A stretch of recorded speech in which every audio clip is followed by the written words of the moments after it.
If you haven't heard about Anchor, it's the easiest way to make a podcast. Let me explain. It's free, and you guessed it, it's free. Anchor will distribute your podcast for you so it can be heard on Spotify, Apple Podcast, and many more.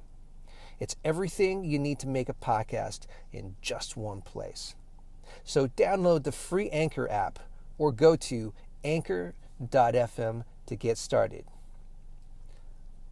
Pieces of a Nation. Welcome back, Pieces of a Nation listeners. Thank you so much for coming back onto this platform. This is the podcast that makes you feel stuff. My name is Richard Chu.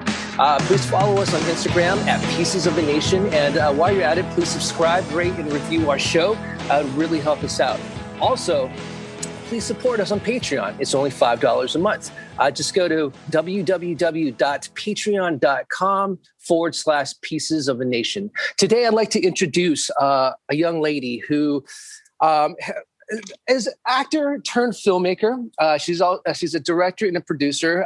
She's completed her latest project, which is her directorial debut called Altitude, Not Altitude. And it's about the happiest quadriplegic and his journey around the world. And I'd like to introduce Maggie Avila. Thank you so much for coming on the show. Welcome. Hi, Richard. Thank you so very much for having me. Yes. Thank you for coming on. First off, how is everything going? How is your family? Are your friends, your community?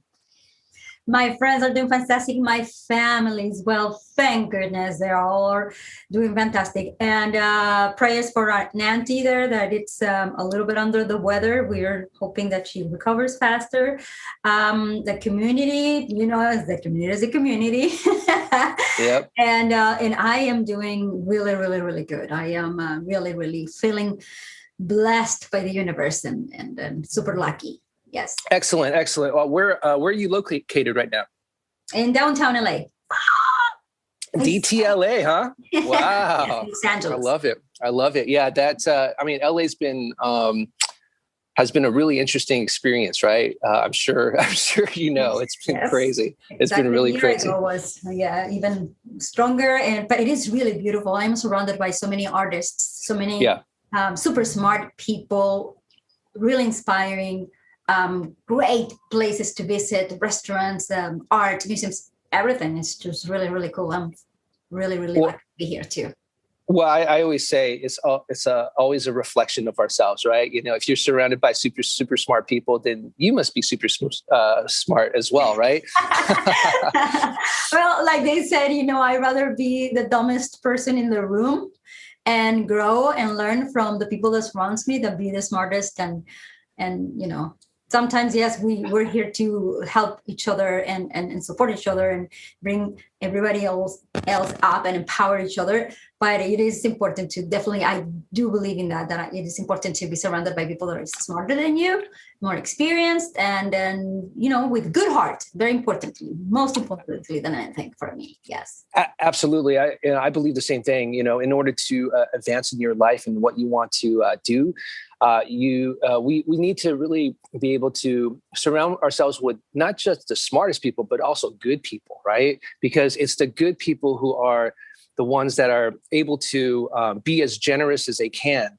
And especially mentors. I'm not sure if you're familiar with the Napoleon Hill book. He has, Think and Grow Rich. He has this chapter where it's about, creating your round table of people, right? That you look up to. What was that? A mastermind. The mastermind group. Yeah. So the mastermind group is essentially your round table of, amazing people that you want to not just mentally have, but also physically have as well. Right. Correct. Absolutely. Yeah. Yes. Yeah. Is that something? What was that? I love that book. Yeah, it's a really good book. Well, let's jump onto your debut documentary here. It's called Altitude, Not Altitude. And describe, share with the audience what this documentary is all about. This documentary, it's about the life of Mr. Michael Workington, a financial advisor. He is a financial advisor now, but at the age of 22, he fell off 3 stories and broke his neck and became a quadriplegic.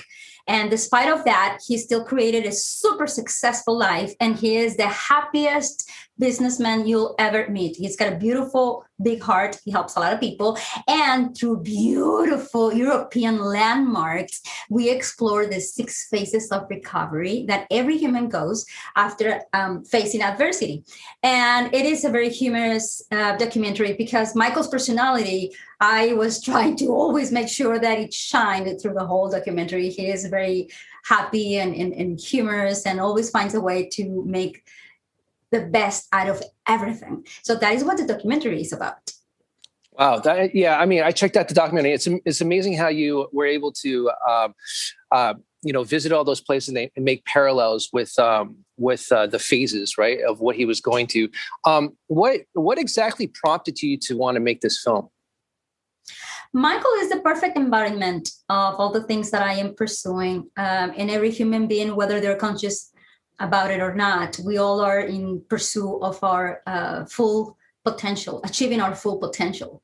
And Michael is living a really beautiful life, and he gets to help the lives of many, many people through his firm as a financial advisor. But also naturally, you see him being a really positive person and a highly productive person. And so I thought, if he can do it, anybody can do it. And I have to make the film about his life. Everybody has to learn. And he was just a perfect example of so many things that, for example, Think and Grow Rich talks about. And all of these fantastic books that we all love reading about, self-help books that make us grow. And so he has become also a great mentor for me. That's amazing. I love that. So you mentioned full potential. I mean, that word, that phrase gets thrown around a lot. Describe what full potential to you means. Well, to me, it means that you utilize all of your talents, not all at once, but through life, we get to develop our talents and skills. We have natural talents, but then to make those talents into a skill, it takes a lot of work. And to make that skill work for others, to create a legacy through those skills, that it's definitely fulfillment for me. If after generations and generations, the work that I have done benefit other lives, that would be for me fulfillment. If I can transcend, as we all as humans would like to, by doing that, that for me, it's achieving our full potential. Because while you are doing that, you definitely require a very well-balanced life. You have to be super healthy mentally and physically and be constantly in pursuit of that. And you have to listen to the right music. You have to be surrounded, as we were talking about earlier, by the right people. And you have to make the right choices. And you have to be as happy as you can. And just find a way to make the best out of everything, committing to excellence. And so that is, to me, fulfillment. Having happy time with your family, real deep connected relationships, enjoying nature, and again, just expanding your intelligence, learning constantly. And I truly believe that as we are alive, there is always something to learn or someone to learn from. So that is fulfillment for me.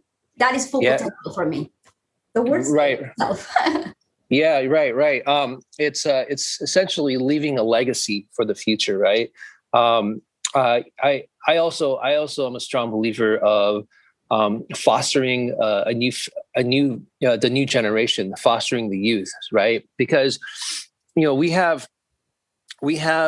many youth that are living in this day of age who don't really have a strong background of mentorship and also understanding of the world. So most of the youth that I encounter, at least, are entrenched in social media, using their smartphones, not really facing their fears mostly, especially in this world where the past year, we've probably gone through so much, and there's so much has surfaced within our lives that it's extremely challenging to overcome things when you don't have the positive people, the supportive people around you to help keep you going. Would you say that's right?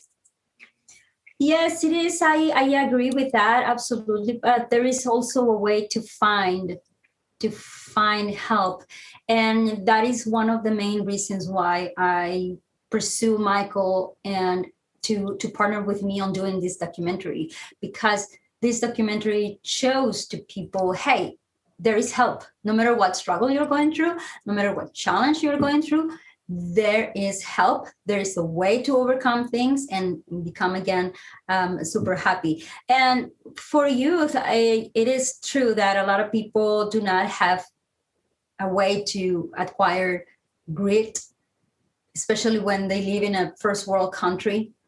So we're referring to the youth here in the United States. This is beautiful, beautiful place. And I am so blessed to be a citizen here and to have been adopted by this country.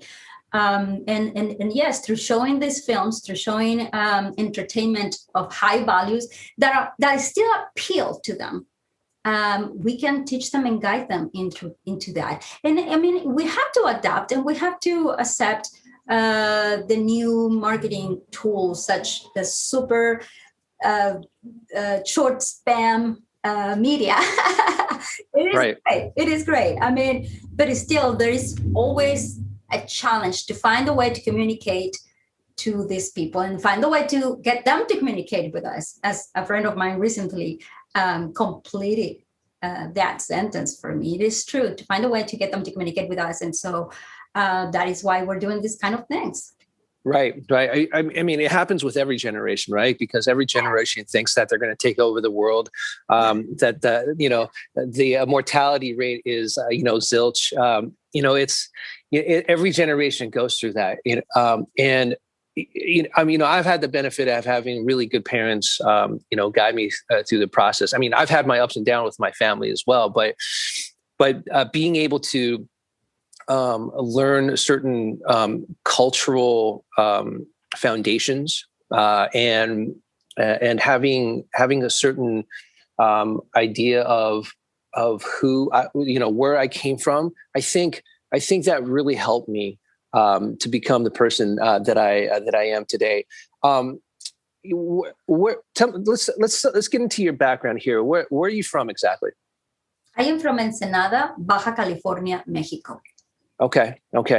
So your environment growing up, how is that growing up? How did you how was your childhood? What did you do to find ways to express yourself? How was the environment like, et cetera, et cetera? My parents were loving parents, mostly my father. My mother was more traditional, as many Mexican mothers, really, really strong and a little bit more towards the cold side.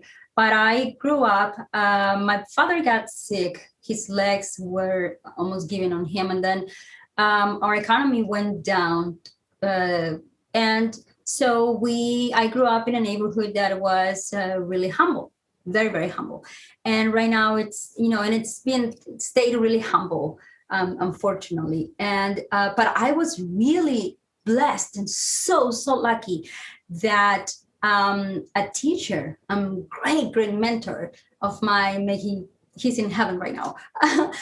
He was teaching us music to whomever would want to join the class, whether we were during vacations or whether we didn't belong to that specific school. I didn't even go to that school. I was going to another junior high school. And he would drive us around, pick us all, as many kids that fed in his car, and take us to breakfast. And then with those little table mats, he would, of paper, he would write musical notes and teach us music and tell stories about the greatest musicians from all time. And he was so funny and spiritual because he was going to become a priest, but then he got married. And he taught generations and generations music. He taught classical music.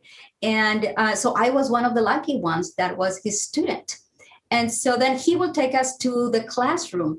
And a year later of starting with him, I was singing the magic flute, and I was presenting concerts with him and the choir and a camera orchestra. And it was just so beautiful. It changed my life because he was talking about these beautiful worlds that didn't exist in my environment.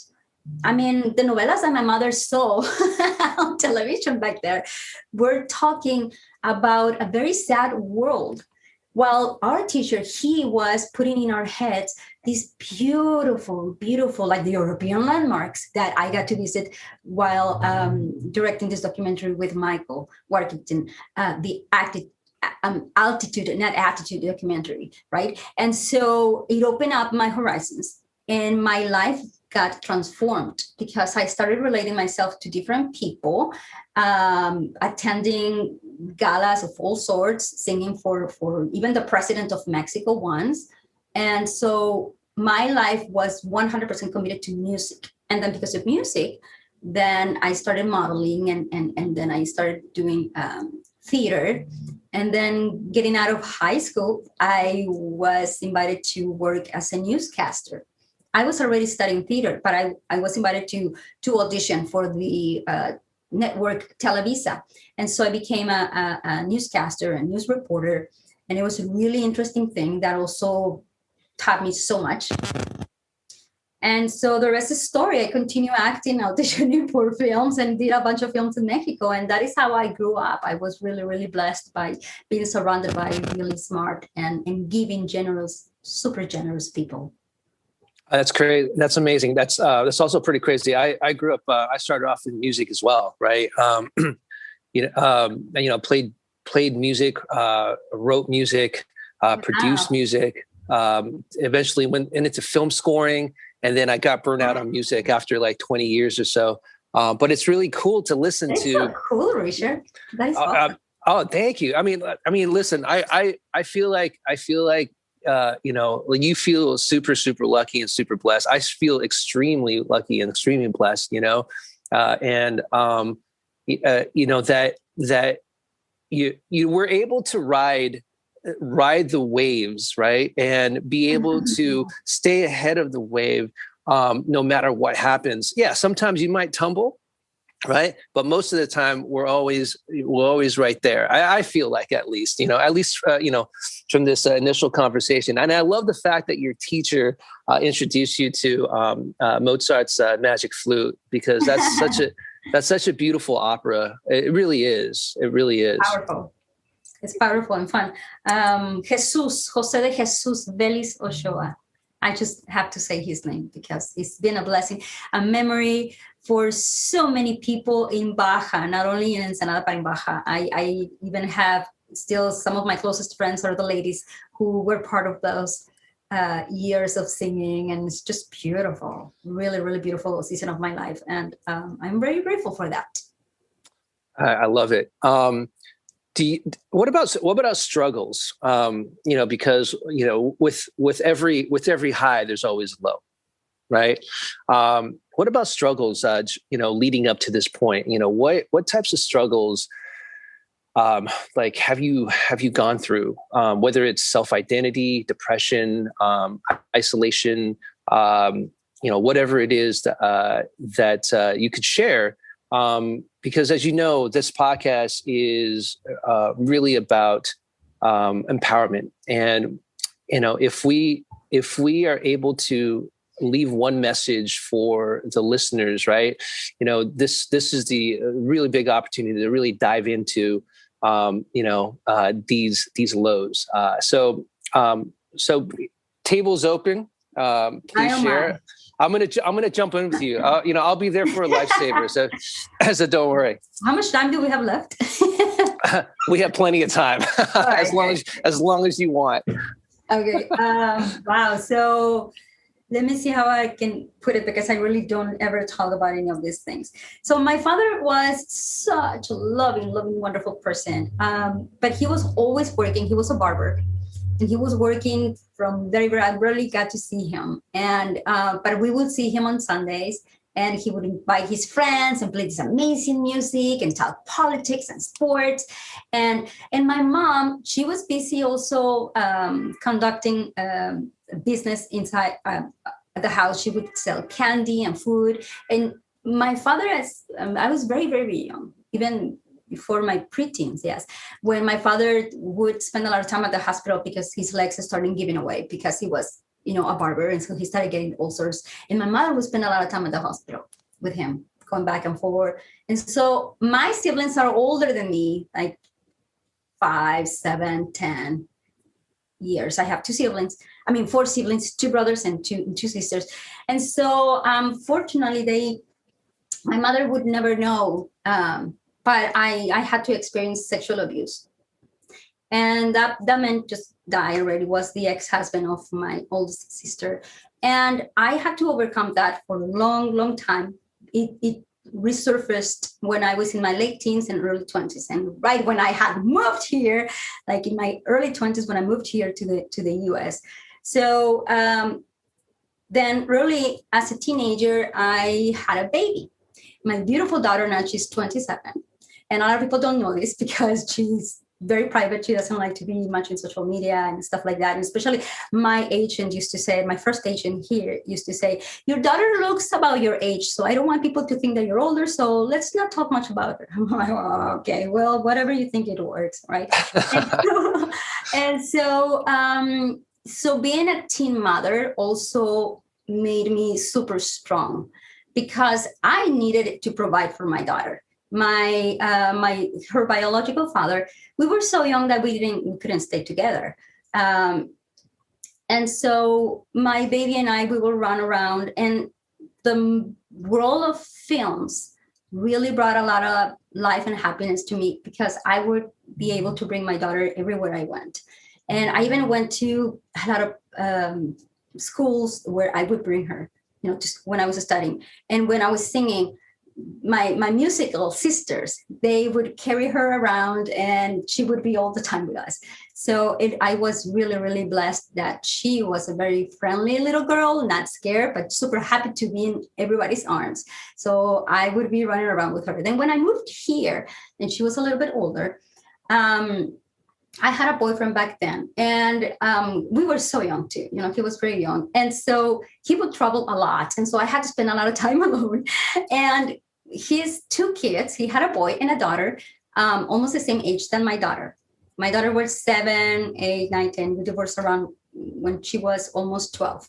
So during that time, I had to drive through LA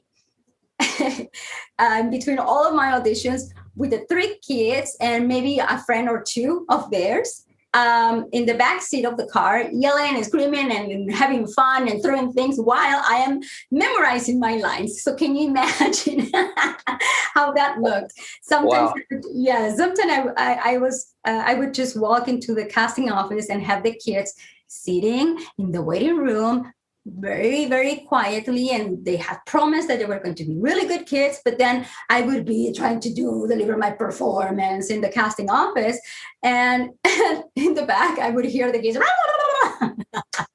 so that was also a really cool challenge to have, but it's memorable because everything that challenges you makes you stronger and makes you understand things a lot more. And so it was also another challenge that I had to overcome was I had a very thick accent. I thought that I knew perfect English, but I understood English. I was not able to speak it so well. So the casting directors would just smile with a question mark in their faces and ask eventually, wait, what did you say?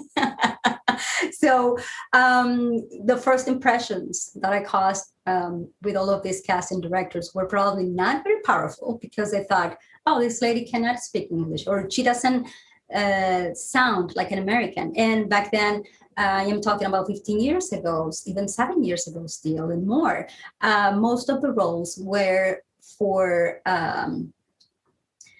that were for Hispanics were not very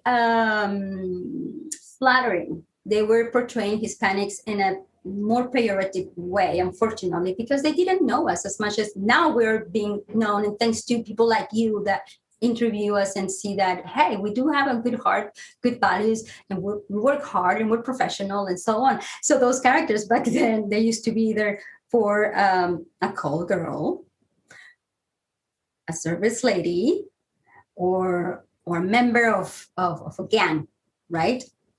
Nothing that I would be proud to show to my daughter or other kids and say, hey, look at this character. She's a perfect example, right? Like the character that I have right now in My American Family, who is a woman who precisely also became a teenage mother, but she is going to turn into a businesswoman. And she's a woman that it's surrounded by amazing people too, and will be accomplishing amazing things too, and will be in pursuit of her full potential as well. Right, right.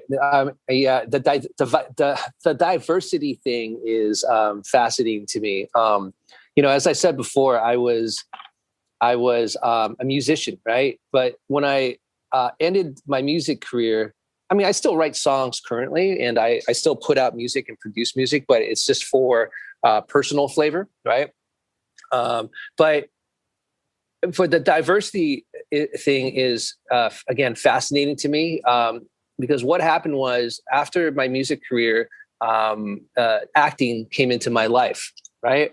And it's the classic Hollywood thing where I had a job at Trader Joe's, and an agent came into my line and gave me her card, and the next thing you know, I'm on TV shows and commercials and stuff like that, right? To the point where I'm like, I don't want to be an actor. I have no fascination with acting, right?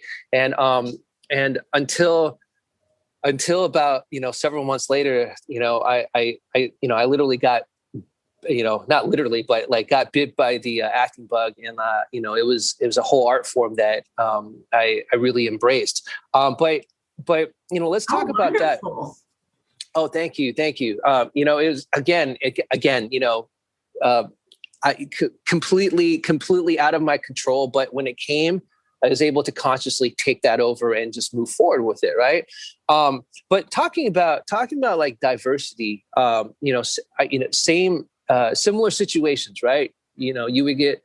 In the past, I mean, it's starting to grow. The roles are beginning to open up a lot more, is what I'm seeing. But when I first began, I had to go into roles like, the Chinese food delivery person. I'm like, really? I'm like, okay, this is weird. Why is this person here, right? Or certain stereotypes, right?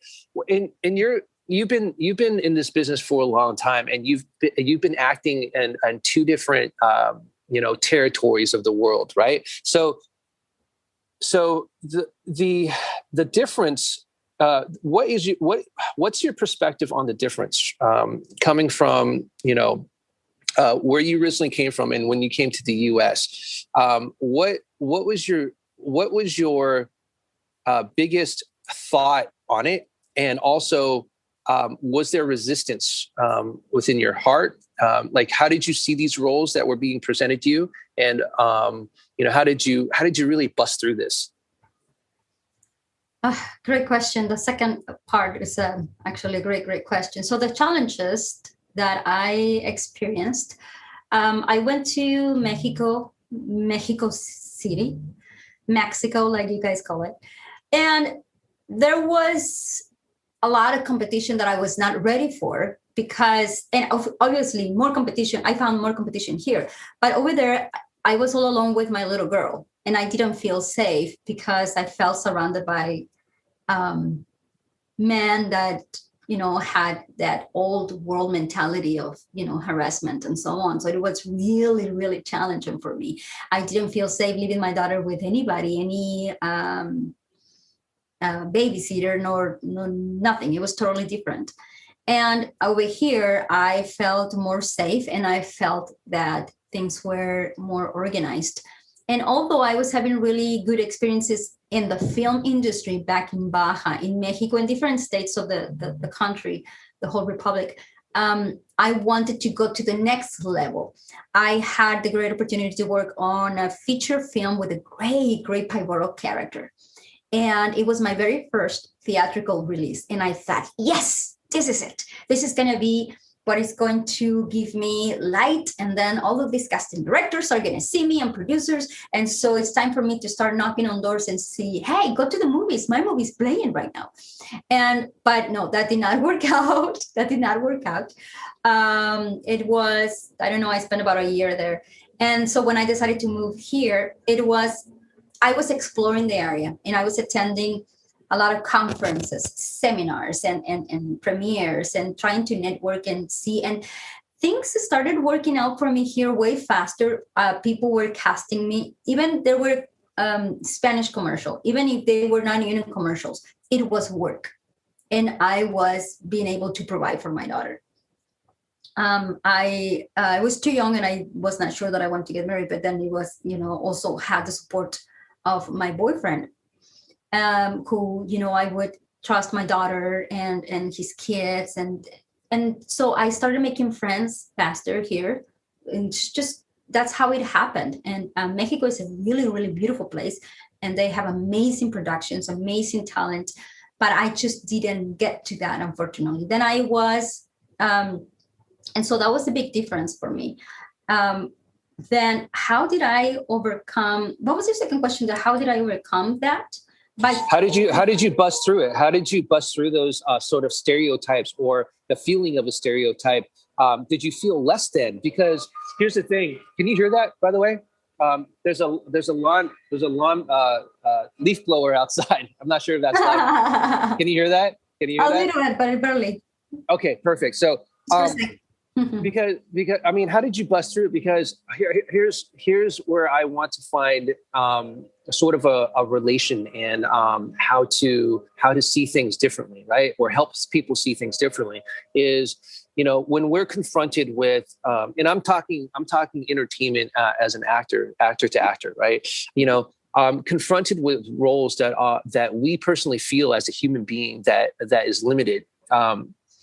As we continue to grow in this industry, right?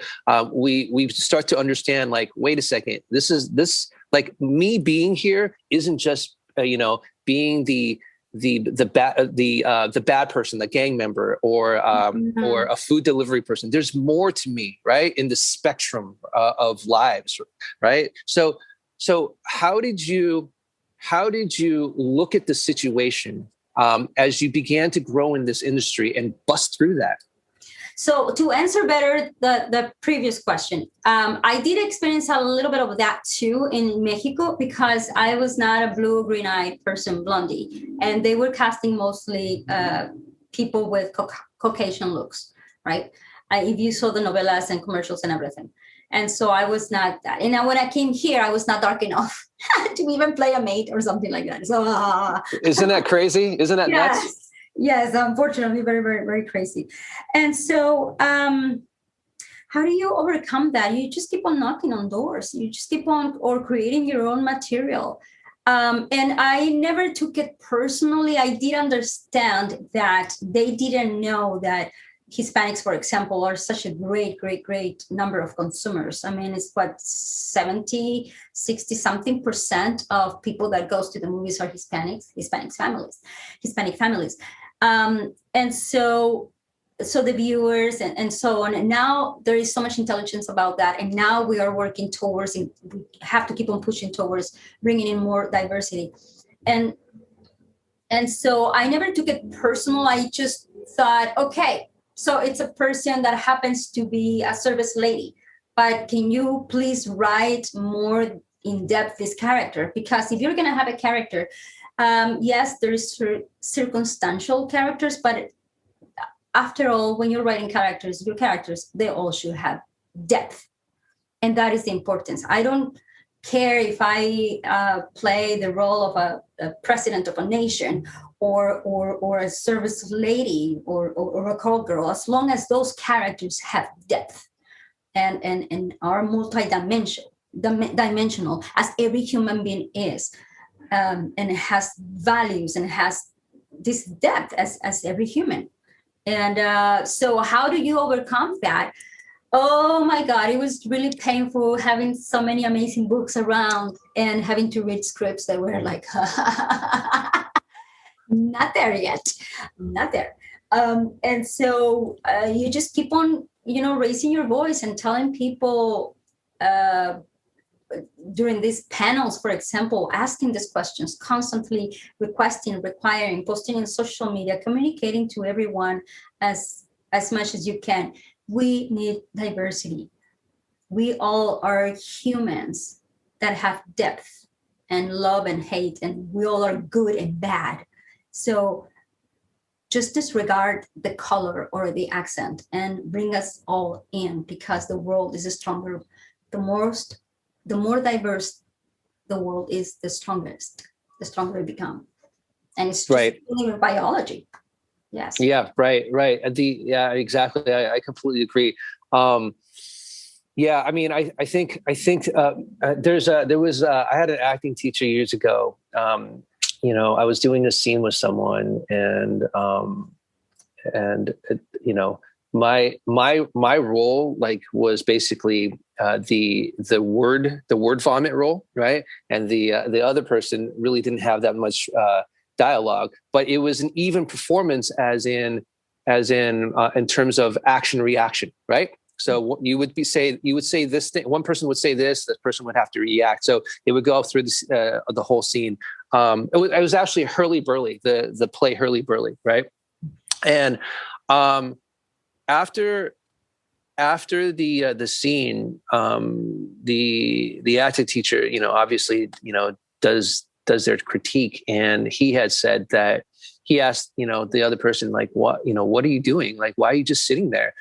And so my acting partner's reaction was, oh, it's because I didn't have any lines, and this literally pissed the acting teacher off, as he was saying, look, it's not about the lines, it's about what you do with the character, right? Mm-hmm. So to kind of tie in what you were saying, to bringing depth to each character, no matter how big or small, I think that's the best attitude that anyone can have, is to really bring whatever they can to the table and fill that character, no matter how big or small, to the full tilt as best as possible, right?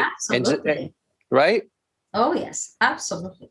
Also, besides the craft, you can become really, really, really, really good. And that is really important. And you will become so good that people can't help it but notice you. And right. Also, if you add that the business strategies, such staying in touch with these casting directors that saw you, and you send your own self tapes or your own demo reels, whatever you created, or if you were able to book something and put together tapes and demo reels, and constantly staying in touch with them without bugging them, because there's so many anyway that you don't get to stay in touch with them, but only once a month or every other month, right? That is important too, because eventually they're not going to be able to help it but bring you in, because people do admire consistency. People understand what it takes to get things done. And when they see somebody on the same path of pursuing a bigger than themselves kind of dream, people want to help you.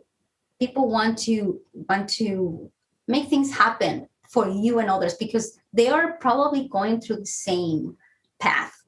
And so as actors, and that is what I always advise younger actors or aspiring actors, is just be persistent. And even when you don't believe in yourself, act as you are believing in yourself. Forget your feelings. Just take action and do the things that you need to do. Get your monologues done. Learn your scenes. Send out your postcards. Send out those emails. Stay in touch. Knock on new doors. Go network. Read people.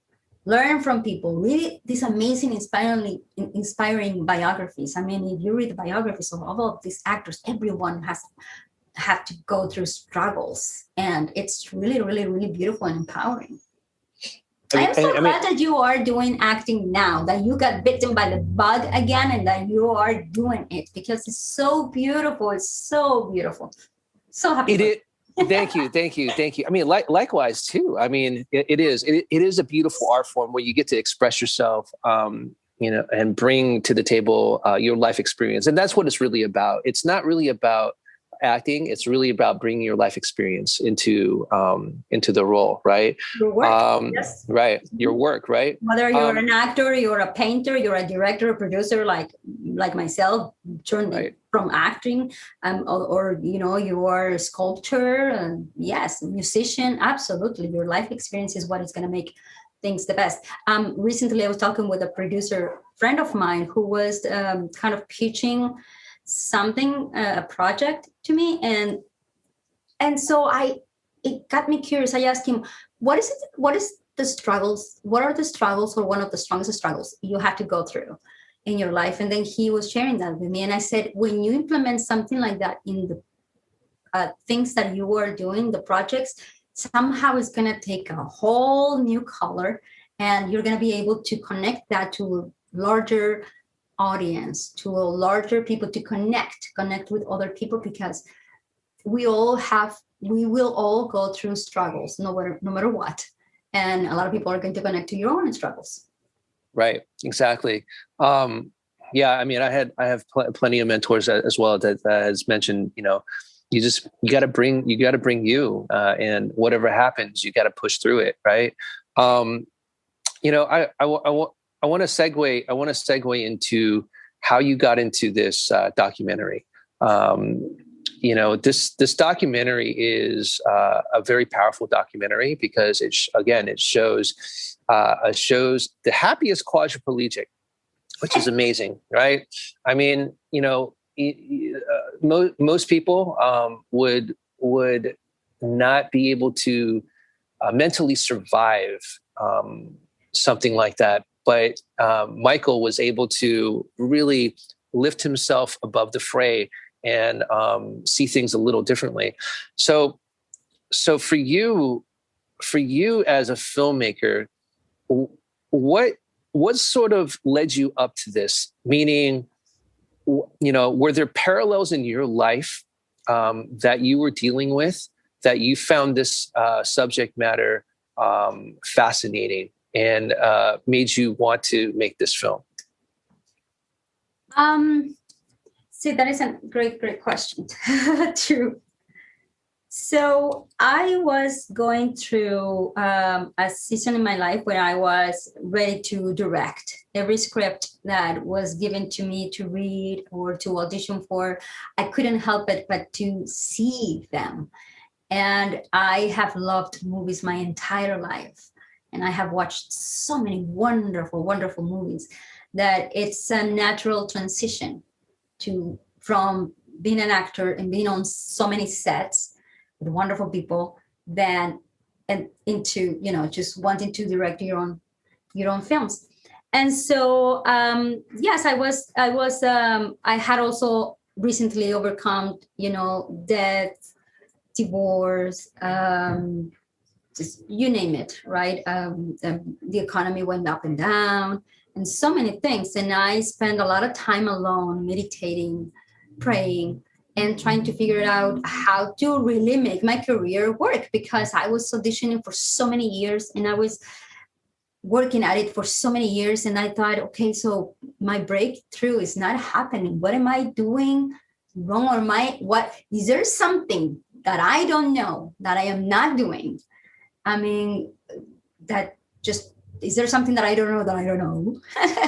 And so when the opportunity came, and so then I had to go back to Brian Tracy, Les Brown, Tony Robbins, and all of those books, and meditation and yoga and spirituality. And I was just very, very grateful to live every single day. I was just grateful for my 3 jobs as a waitress.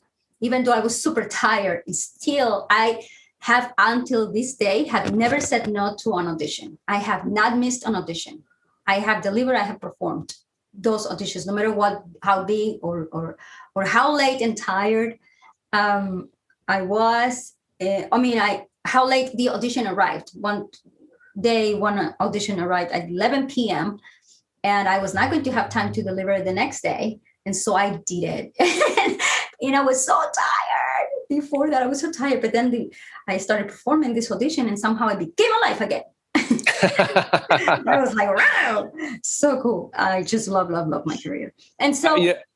yes, go ahead. No, I was just going to say, just a really quick piggyback off what you're saying is that I've had those auditions too, and I to the point where I couldn't find a reader, where I had to record myself and I had to answer back myself back on the tape. Have you ever done that before? Oh my goodness, yes, so many things. It's the weirdest thing because things, yes. It's the weirdest thing, yeah. So, sorry, I didn't mean to stop your train of thought, but I just had to add that in because I know what I know what you're talking about. Right. Well, the actors, we have to do the crazy things we have to do. So yes, it's having a lot of jobs and work until I started shifting my mindset and about being grateful for my mentors, for the life that I got to live, and just believing. And again, even faking it when I was feeling that I was not having a breakthrough, that I was not booking meaningful, great jobs as an actor. I still thought every day I told myself, your opportunity is going to come. If it is not this wonderful thing, something better for the highest good of all concerned. So I would brainwash myself with the best, the sweetest thing. I would play music with really good, beautiful, empowering lyrics, read nothing but empowerment and beauty and stories of hope. And I just made myself feeling very, very hopeful every day. And I was listening only to the yes sayers, because it's so easy to just give in to the naysayers that are constantly testing you. I was even grateful for those. And so somehow, you know how they talk about how energies merge, how vibrations, you attract what you are vibrating into. This really beautiful friend of mine who I had cast, I produced a play for kids about 10 years ago or so. For the first 5, I was volunteering throughout the elementary schools, and I was producing plays for the kids to teach them things. So I cast this guy as a sunshine, and he was dressed as a huge sun. And he was so cool and so sweet, super funny.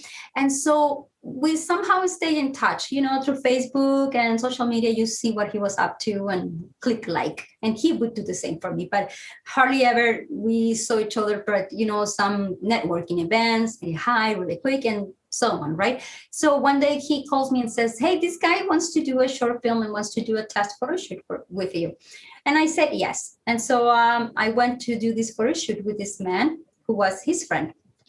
We went to to San Pedro, to Long Beach. And then on our way back, he said, hey, do you mind if I stop here for 10 minutes to say hi to this friend of mine?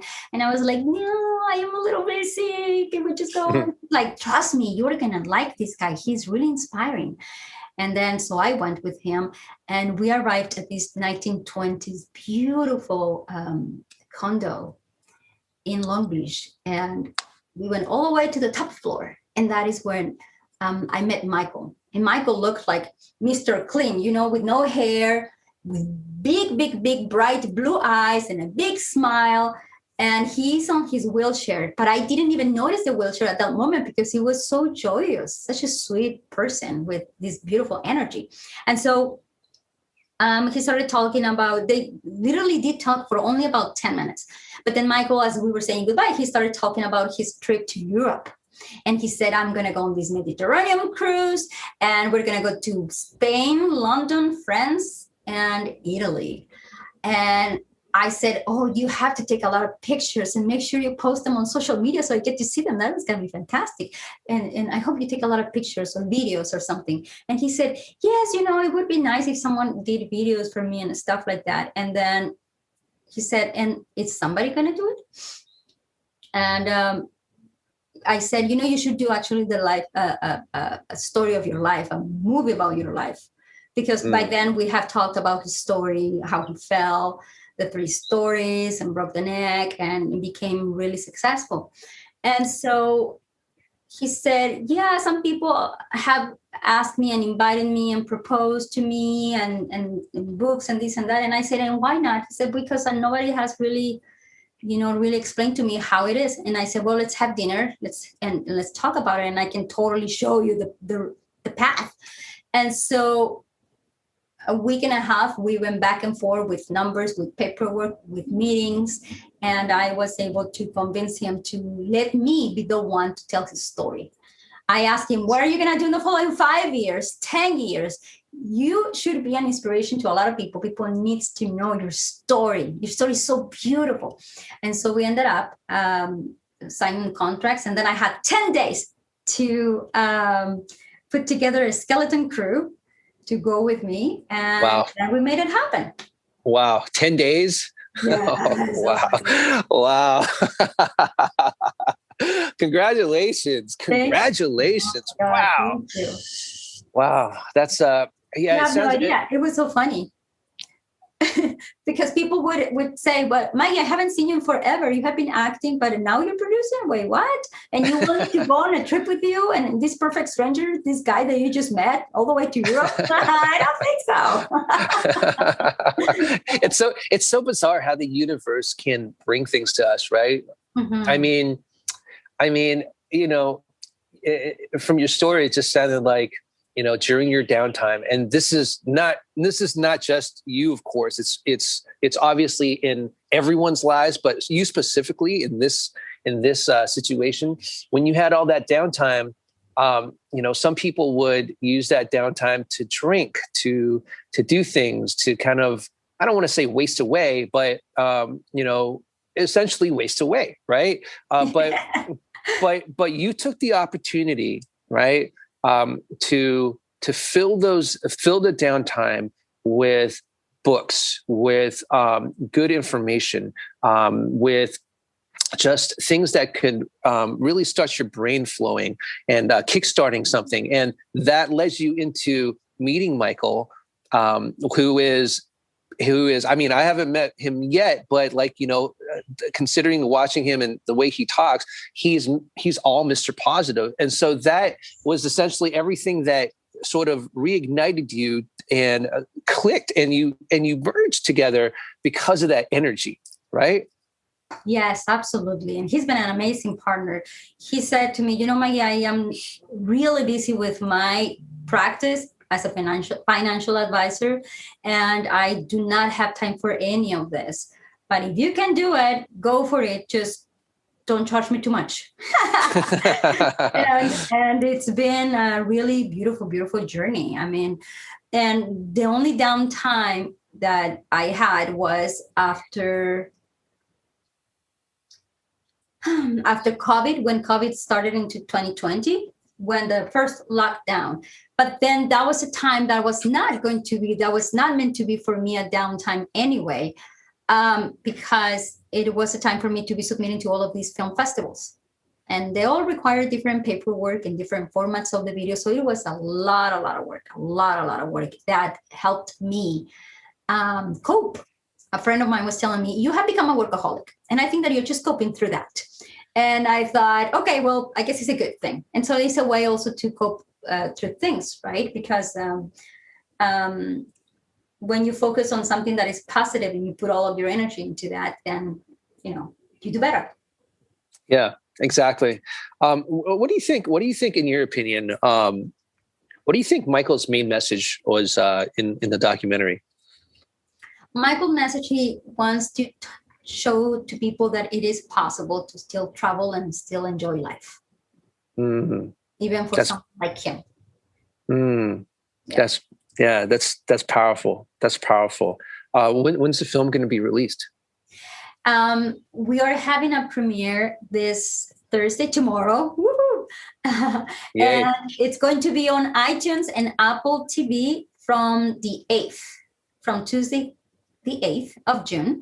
But you can pre-order right now the film. And the best, oh my goodness, the best of all is that the proceeds of the film are going to be donated to charities. Among those, we have the Dana and Christopher Reeve Foundation. We have Creative Steps Foundation. We have the Easter Seals Disability Film Challenge. And we have the Will to Walk Foundation. So please help these people by purchasing our film. It's going to be fantastic. And it's entertaining and fun and funny. and educational. It's Wow. truly inspiring. People tell us that they cry, but they don't cry. They cry out of happiness. It's those kind of things that move you. It's really, I am so lucky to get to work in this project, because I quit all my jobs and I just jump off. I let go of the rope to do this film. And it's been bringing so many beautiful rewards, like you have no idea. Also, the film is the winner for two film festivals as best documentary, and it's been official selection on 15 more film festivals. So people really like it. I recommend it. Well, congratulations on that. Maggie, if there was one message, one thing you would leave the audience with, that one person, not even the audience, that one person with, right? What would that be? Get it done. Get it done. Yes. And very importantly, believe in the good people that is out there in the world. Find them, seek them, and read the books about good people. Watch the movies about good people. Hang with good people that are doing good things. People that is productive, people that is full of good advices and good intentions, and that have proven to be good. Focus on the good. No matter what is happening, focus on the good. The world can be falling apart, but if you focus on the good, the end result for you, it's going to be that good or even better. It's going to bring the best out of you, because, it's just, that's it. And get it done. Get it done, get it done, get it done. No matter what, just get it done, finish things and get them done the best you can. Yes. Get it done. Get it done. Get it done now. Yes. I love it. Proactiveness that's highly essential.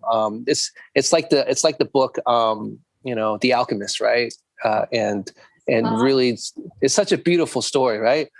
Yes. Yeah. Do you know they're making a movie about the book? Yeah. Yeah. God. Yeah. I can't wait. I can't wait to see the actual visuals that who the director and the DP they'll be getting. I mean, as well as the actors too, right? But it's, the visuals are going to be and obviously the script as well.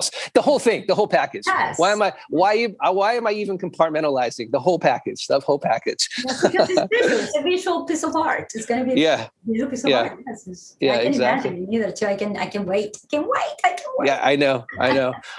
Maggie, do you have social media? If anyone wanted to reach out to you, maybe ask you questions, take you out to lunch to pick your brain, ask for mentorship, right? Because we both know that it's important not just to have a community of good people that you can learn from, but also to have the mentor to guide you through things that you wouldn't normally experience, and how to get out of those messes, right? So what would those what's your social media so people can get in touch with you? I am so glad you asked that, because that is my other business actually that I came up with during COVID. It has been launched recently. My social media is on Instagram. It's Maggie.Avila, Avila.official. And on Twitter, it's Maggie Avila. And same way in Facebook and everywhere. And you can find more information about me on maggieavila.com. And also on the website, Altitude, Not Attitude. But my business about you, now that you're talking about mentoring, I have launched a business recently where I have a bunch of actors around my age, or actors that are working actors, mentoring aspiring actors. And I have also an online course of 6 weeks, the 6 steps formula to becoming a working actor. And that teaches actors the business craft of acting techniques, and mind empowering techniques, mind enhancing techniques. And so it's online, they can purchase it, and it will get them to work like this, super fast and on the road. They will be doing exercises, mental, physical, spiritual exercises is fascinating. It's really, really, really good. I highly recommend it. I worked so hard with it for it. Wow. Wow. I'm going to go check that out. Yeah, absolutely. And so that is my social media. Again, Maggie.Avila.official on Instagram and Maggie Avila everywhere else. And please make sure that you support these amazing organizations. Go purchase or pre-order our film, Altitude, Not Attitude, on Apple TV and iTunes. Also, the social media links for our documentary, our awarded documentary, it's Altitude, Not Attitude on Instagram. And on Twitter, it's Altitude Docum1. Please follow us and be aware of everything wonderfully that is happening. Maggie, again, thank you so much for coming on. And any last words you wanted to? I think you wanted to give a shout out, right? Yes, thank you so much, Richard, for having us. Thank you. And I want to give a shout out for my recent team. They have been amazing. The social architects, Kelly and Haley, they just flew into town. And then Miss Nadine Jolson and Deborah Gills, my two publicists, and everybody that contributed to supporting our documentary. Thank you so much. Everybody's been amazing this past 2-3 weeks. Just being able to, bring my shoulders down and wear my big hoops finally. It's been amazing. So shout out to all of them, and thank you to you as well for having me, and hugs and kisses to all of your audiences.